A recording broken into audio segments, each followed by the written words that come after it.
మనుగడ కోటి అలలుగ పొంగు వరదల వేగాన పడిలేచు అలలకు తీపి కలలకు లేని అలసట నీకేలా నల్ల నల్ల నీళ్లలోన ఎల్లకిల్ల పడ్డట్టున్న అల్లో మల్లో ఆకాశాన చుక్కల్లు అమ్మాయంటి జాబిల్లమ్మ అబ్బాయంటి సూర్యుడమ్మ ఇంటి దీపాలవ్వాలంట దిక్కుళ్ళు ఎవరికి వారే యమునకు నీరే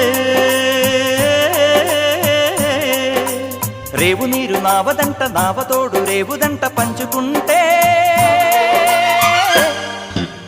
గోరువంక వాలగానే గోపురానికి స్వరాల గణగణ గంటలే మోగనేలా గోపబాలుడొచ్చినాక గోకులానికి పెదాల కిలకిలా పువ్వులే పుట్ట